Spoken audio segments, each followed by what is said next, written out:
या संदर्भामध्ये जे आहे तथा अर्थसंकल्पामध्ये हा विषय त्यांनी घ्यायला पाहिजे काय नाहीत हा मला त्याला काही कल्पना नाही मला, पण या विषयी मी जे आहे स्वतः त्यांनाही पत्र पाठवणार आहे वरती आणि मुख्यमंत्र्यांशी सुद्धा बोलणार आहे. या कांद्याचे भाव जे पडत आहेत तर ते सावरण्यासाठी या गोष्टीची आवश्यकता आहे आणि जे काय निर्यात मूल्य अमुक तमुक काय पूर्वी सगळं लावलेलं आहे ते या क्षणाला तरी पूर्णपणे काढून टाकण्याची आवश्यकता मला वाटते. कारण बांगलादेशाने सुद्धा तिथे आपला कांदा जो तिथे एक्सपोर्ट होत होता त्याच्यावर पण त्याने काही अडचणी निर्माण केलेल्या आहेत आणि त्याच्यामध्ये दुसरं असं की त्याने बिहारला वगैरे पण मदत केलेली आहे, इतर सगळ्या चांगल्या ठिकाणी मदत केली आहे. मी जे काही लोकांशी बोललो तर त्यांनी सांगितलं की जवळपास सगळ्यांनीच आज वर्तमान जर पत्र पाहिले तर सगळ्यांनीच ह्या अर्थसंकल्पाचं फार मोठं कौतुक केलेलं आहे. विशेषतः म्हणजे सामन्याच्या फ्रंट पेजवर लक्ष्मी पावली वगैरे असं काही ते मोठं हेडलाईन दिलेलं आहे त्या नाव वगैरे टाकून. आणि या अर्थसंकल्पामुळे रोजगाराला फार मोठी चालना मिळेल असं सगळ्या तज्ज्ञांचं सुद्धा मत आहे. आता याच्यात फक्त आपला नाशिकचा जर आपण विचार केला तर मग ठीक आहे, आम्हाला सिंहस्थासाठी काही दिली असेल रक्कम अगोदर जाहीर केली असते तर बरं झालं असतं, कारण सिंहस्थाची काम आपल्याला सुरू करायची आहे तर ते सगळं बरं झालं, पण नाही झालं तर ते त्याच्यासाठी आपल्याला परत त्यांच्याकडे मागणी करावी लागेल. पण एकूणच जे आहे घर भाडं आहे 50,000 रुपयेपर्यंत जर घर भाडं असेल तर त्याला TDS नाही. मध्यम वर्गाला तर फारच चांगल्या म्हणजे त्यांनी खुश केलेलं आहे. खरं म्हणजे एक तर जे आहे की 12 लाख रुपयापर्यंतचे जे आहे उत्पन्नावर त्यांनी जे आहे ते फ्री केलं, कर वगैरे नाही. परत भाड्याचं सांगितलं मला पहिलं 20,000ची मर्यादा होती ती 50,000ची केलेली आहे. नंतर ज्येष्ठांसाठी सुद्धा जे आहे आमच्यासाठी TDSची मर्यादा जी आहे त्यांनी ती वाढवलेली आहे. पायाभूत सुविधांसाठी जे आहे काही लाख कोटी रुपये त्यांनी दिले आहेत, 2.5-1 लाख कोटी मला वाटतं. तर त्याच्यामुळे सुद्धा जे आहे रोजगार आणि वाढणार आहेत. पण त्याचबरोबर त्यांनी 100% जे आहे ही तुमची विम्याचे जो विमा क्षेत्र जे आहे हे सर्वांसाठी खुलं करून टाकलेलं आहे. त्याचा निश्चितपणे जो आहे फायदा होणार. कृषी क्षेत्रासाठी मोठी तरतूद आहे. किसान क्रेडिट कार्ड 3 लाखावरून ते मर्यादा 5 लाख केलेली आहे. कापूस उत्पादन उत्तम आणि युरिया उत्पादनासाठी विशेष योजना आहे. डाळी युरिया डाळिंब त्याच्याकडे त्यांच्यासाठी चांगली त्यांनी योजना केलेल्या आहेत. कृषी धनधान्य योजना 100% जिल्ह्यामध्ये ते 100 जिल्ह्यात राबवणार आहेत. PM कृषी धान्य योजना 1,70,00,000 शेतकऱ्यांना लाभ मिळणार आहे. शिक्षणामध्ये त्यांनी फार मोठी गुंतवणूक करायचं ठरवलेलं आहे. आरोग्य क्षेत्रात गुंतवणूक करत आहेत. देशात AI साठी आर्टिफिशियल इंटेलिजन्स त्याच्यासाठी 3 नवीन केंद्र ते उभे करत आहेत. आणि आपल्या मेडिकल कॉलेजमधील जे आहे पुढील वर्षामध्ये 10,000 नवीन जागा आणि 5 वर्षामध्ये 75,000 जागा वाढतील यासाठी प्रयत्न करणार आहे. तर अशा काही चांगले जे आहेत अगदी म्हणजे खेळणी बनवण्यासाठी जे आपल्याला भारताचं हब खेळणी बनवण्याचं करावं अशा उद्देशाने काही निर्णय घेतलेले आहेत. आपल्या चामड्याचे काही उद्योग आहेत त्याच्यामध्ये ती जी स्कीम त्यांनी दिली त्याच्यामध्ये 22 लाख नवीन रोजगार निर्माण होतील अशी अपेक्षा आहे. तर हे स्टार्टअप योजनेसाठी सुद्धा जे आहे 10,000 कोटी रुपयाची तरतूद केली आहे आणि कर्ज सुविधांमध्ये सुद्धा वाढ केलेली आहे.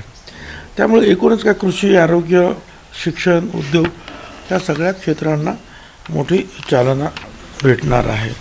आणि आपण जे सांगितलं की ठीक आहे, बिहारला त्यांनी विशेष मदत केली आहे, महाराष्ट्राला थोडी नाही झाली, तर त्या संदर्भामध्ये आपले काही प्रोजेक्ट्स जे आहेत मुख्यमंत्र्यांना सांगून त्यांच्याकडे आपल्याला नेता येईल, म्हणजे कुंभमेळ्याचे आहेत सगळ्यांचे, किंवा कांद्याच्या प्रश्नावर, आणि त्याच्यातून अधिक मदत जी आहे कशी मिळेल याच्याकडे आपण प्रयत्न करू.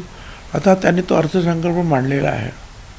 काय अनेक खासदार वगैरे आहेत आपले तिथे, विरोधी पक्षाचे सुद्धा खूप खासदार आहेत. त्या सगळ्यांचं काम राहणार आहे की त्याच्यामध्ये त्या चर्चेत भाग घ्यायला पाहिजे. त्यांनी त्याच्यात काय कमी आहे ते त्यांनी सांगितलं पाहिजे. जे जे चांगलं आहे त्यासाठी अभिनंदन पण करायला पाहिजे. पण टीका तर करणारच, पण ती टीका कशासाठी करायची ते पण सांगता आलं पाहिजे. काय पाहिजे आहे आपल्याला, कुठल्या क्षेत्रामध्ये कमी केलेलं आहे, महाराष्ट्रासाठी कुठल्या योजना आणखी त्यांना हव्या, त्या आपल्या लोकांनी तिथे मांडल्या पाहिजेत. नुसतं बाकी हे तर आता नेहमीचं झालं की हा अर्थसंकल्प बरोबर नाही, महागाई वाढणारा आहे, तोंडाला पानं पुसणारा आहे, हे आपले नेहमीचे जे आहे ते घसिटा पसिटा जे वाक्य आहेत वाट्याला काही मिळालं नाही. पण हे आहे असं आहे, महाराष्ट्राच्या वाट्याला जेव्हा शेतकऱ्यांना पैसे मिळणार ते महाराष्ट्राला मिळणार. ज्या वेळेला 2.5 लाख कोटीपेक्षा जास्त काहीतरी रक्कम पायाभूत सुविधांसाठी रस्ते बिस्ते असणार ना, त्याच्यामध्ये महाराष्ट्र असणार. ज्या वेळेला जे तुम्हाला 12 लाख रुपयेपर्यंत जे आहे करमुक्त, त्याच्यामध्ये तुम्ही लोक सगळे असू शकता ना. तर ह्या ज्या आहे जनरल आहे, या सगळ्या गोष्टी त्यांनी मांडल्या. एक बिहार हे नाव जे सोडल्यास बाकीच्या सगळ्या गोष्टी सर्व देशासाठी आहेत ना. म्हणजे शिक्षणाच्या बाबतीमध्ये, मेडिकल कॉलेजेस जे आहेत सीट्स वाढवण्याच्या बाबतीमध्ये असतील, कृषी उद्योगाच्या बाबतीमध्ये आहे, टॅक्स जे आहे त्याच्यामध्ये जे काही सवलती दिल्या आहेत ते सर्व देशासाठी आहे. त्याच्यामध्ये महाराष्ट्रसुद्धा येतोच आहे. आपण मध्यमवर्गीयांसाठी महत्त्वाच्या घोषणा झाल्या आहे. मात्र कुठेतरी संजय राऊत असं म्हणताय की मध्यमवर्गीयांचे जे मतं आहे ते भाजपला न मिळाल्यामुळं आता कुठेतरी त्यांना जे गोड कुठेतरी सुतोवाच आहे ते केलं जात आहे, मध्यमवर्गीयांना दिलासा देण्याचा प्रयत्न आहे. आता त्यांच्या त्या वाक्यातून म्हणजे एक इन्फ्लुअन्स असा काढायला पाहिजे तुम्ही की याचा अर्थ त्यांनी सुद्धा कबूल केलं की मध्यम वर्गासाठी काही चांगल्या स्कीम्स, योजना, सवलती केंद्र सरकारने दिल्या हे त्यांनी मान्य केलं नाही का अर्थ. चांगली गोष्ट आहे. एक राजकीय प्रश्न होता. सामन्यातून एक खळबळजनक गौप्यस्फोट जो आहे तो करण्यात आलेला आहे. भाजपनं दिलेलं आश्वासन पाळलं नाही, शिंदेच्या आमदारांचे फोन टॅप केले जातात. भाजपनं दिलेलं आश्वासन पाळलं नाही असं एक सामन्यातनं गौप्यस्फोट करण्यात आलेला आहे. शिंदेच्या आमदारांचे फोन टॅप केले जातात असं शिंदेंना संशय आहे, असा दावा आहे सामन्यातनं करण्यात आला. सामन्यात असं आहे की शिंदे आणि ते अजूनही भाजप मुख्यमंत्र्याचं जमत नाही, मुख्यमंत्र्यांचं मला काय माहिती नाही कारण मी मंत्रालयात नसतो. आज सामन्यात देखील त्यांनी त्याच्यामुळे आता काय आता सामना जे आहे त्याच्यामध्ये जे आले तर मला काही कल्पना नाही आहे त्यांची, कोणाचे टेप होतात आणि त्यांची भांडणं आहेत नाही आहेत, मला काही कल्पना नाही. कारण मी जरा त्या सगळ्या गोष्टींपासून सध्या दूर आहे. अजूनही शिंदेच्या चेहऱ्यावरून नाराजी दिसते असं राऊतांनी ट्विट केलं. ठीक आहे, आता आनंदाची गोष्ट आहे. काही काही लोकांना चेहऱ्यावरून भावना कळतात, ही काही साधी गोष्ट नाही आहे. काय त्याचा पण एक अभ्यास असतो. आता मला काय कल्पना नाही माझं काय. भविष्यात बिहारच्या निवडणूक तिथे वर्षाव होतो, तिथे भाजपचं सरकार नाही, त्या राज्यांच्या तोंडाला पानं पुसलं जातं असं संजय राऊत म्हणतात.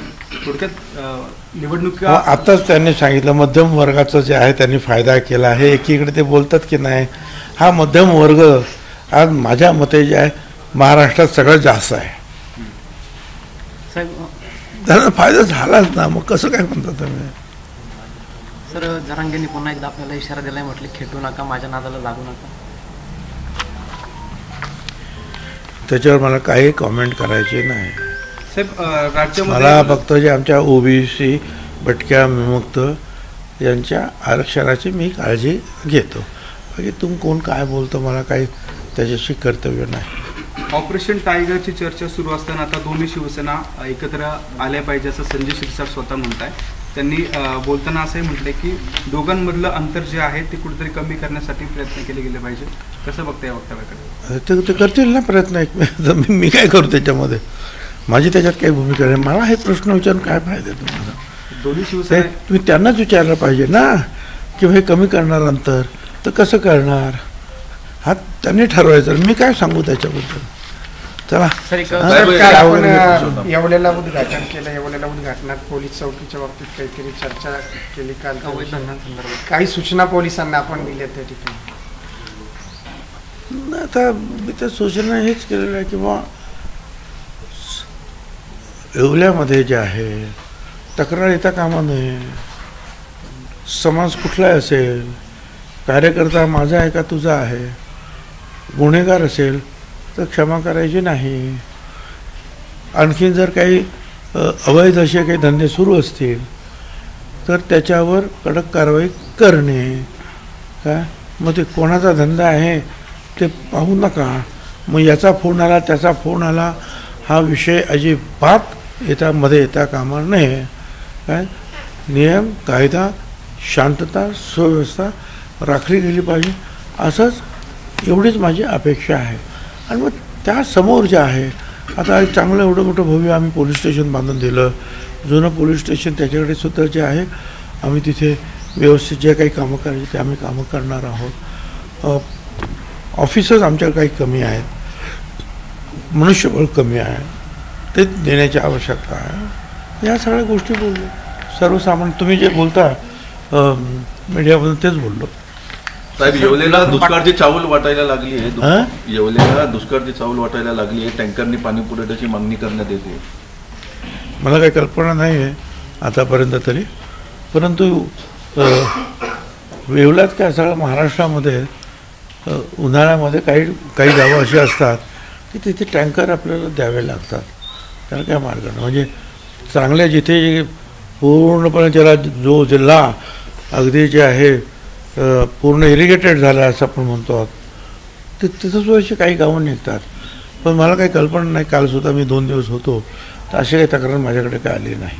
सर गुलाबराव पाटलांचं एक वक्तव्य आहे, जो धर्मासोबत राहील तोच जिवंत राहील, जो धर्माच्या विरोधात जाईल त्याचं काही खरं नाही. कोण विलासराव पाटील? हां पाणी पाणीपुरवठा मंत्री गुलाबराव पाटील. गुलाबराव पाटील. मला वाटलं विलासराव पाटील. ठीक आहे. असं आहे, धर्म अनेक वेगवेगळ्या प्रकारचे आहेत. त्यातला मनुष्य धर्म जो आहे, मानव धर्म, हा सुद्धा एक मोठा धर्म आहे. आणि मनुष्य धर्म जो आहे, मानव धर्म, हा अख्ख्या जगामध्ये मान्य झालेला आहे. तर तो मनुष्य धर्म जो आहे, माणसाने माणसाला माणसासारखं वागवलं पाहिजे, हा सगळ्यात मोठा धर्म आहे. सगळ्या धर्मामध्ये जे सार आहे ते हे आहे. त्यामुळे ते म्हणतात ते बरोबर आहे. शेवटचा प्रश्न थोडासा. धनंजय देशमुख शास्त्रींच्या भेटीला पुरावे सादर करून भेटायला गेलेले आहेत असं म्हटलं जातं आणि त्याविषयी आपण काही बोलतो? मला काय माहिती त्याची, माझा काही संबंध नाही त्याच्यात. तर मी काय बोलणार त्याच्या, काय तक्रार हे मला माहीत नाही, कुठे गेले ते मला माहीत नाही. मी तर नेहमी सांगितलं ते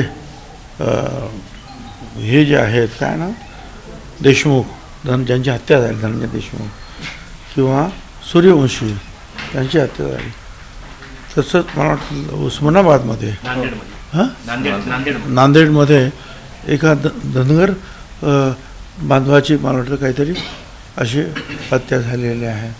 ह्या सगळ्या हत्याचा जो आहे सगळ्यांनी निषेध करायला पाहिजे. काय फक्त तो या समाजाचा आहे म्हणून तेवढा पुरतं बोलणं हे आपण बरोबर नाही. आताच आपण मनुष्य धर्माची चर्चा केली. हा धर्म आपण सगळ्यांनी पाळला पाहिजे. त्याच्यामध्ये मग मनुष्य प्राणी हा कुठल्याही समाजाचा कुठल्याही धर्माचा असेल आणि त्याच्यावर असा अन्याय झाला असेल तर सगळ्यांनी त्याच्यावर तुटून पडलं पाहिजे. साहेब, शेवटचा प्रश्न. भूजल सर्वेक्षणाचा एक महत्त्वाचा अहवाल समोर आला आहे नाशिक जिल्ह्यातला. ज्या ठिकाणी भूजलाची पाणी पातळी कमी झाली त्या ठिकाणी जे विहिरी खोदण्यासाठी बंदी घालण्याचा निर्णय घेण्यात आला. त्यामध्ये येवला आहे, निफाड आणि सिन्नरचे या तालुक्यामधले सर्वात जास्त गाव आहे. जिल्ह्यातली जवळपास 776 गाव आहे. कसं बघताय? कारण यामुळे कुठेतरी शेतकऱ्यांसाठी पाण्याचा उपसा जास्त होतो, त्यामुळे ही परिस्थिती निर्माण झाली. आता हे आहे ना, याला आपणही जबाबदार आहोतच. किती पाणी उपसायचं विहिरीतून किंवा बोरवेलमधून त्याला काही घरबंद राहिलेला नाही. प्रत्येकाला आपली शेतीची आहे, 12 महिने बागायती करायची आहे. पाणी कमी असलं तरी पाणी कुठून तरी आणायचं आहे. आता ही जी एक शर्यत लागलेली आहे, हा मानवी धर्म आहे आणि तो सगळीकडे आहे, तो काय फक्त एवढ्यातच आहे असं काय. ह्या शर्यतीमुळे जे आहे सगळ्या देशामध्येच ही परिस्थिती निर्माण झाली, किंबहुना जगामध्येच. आपण जे म्हणतो ना, हे ग्लोबल वॉर्मिंग काय ते काय आहे, शेवटी हाच प्रकार आहे सगळीकडे. सगळ्या गोष्टी ज्या आहे प्रमाणाच्या बाहेर आपण करत असल्यामुळे, मग ते पोल्युशन असेल, पाण्याचा वापर असेल, आणखीन काही गोष्टी असेल, प्रमाणाच्या बाहेर गेले की या सगळ्या गोष्टी मनुष्य प्राण्याला त्रासदायक ठरणार. जलसंधारणाची कामं वाढत नसतात. धन्यवाद.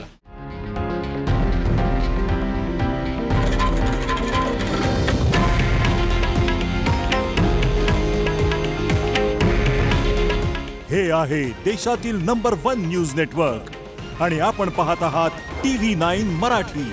काळजी तुमची, हित महाराष्ट्राचं.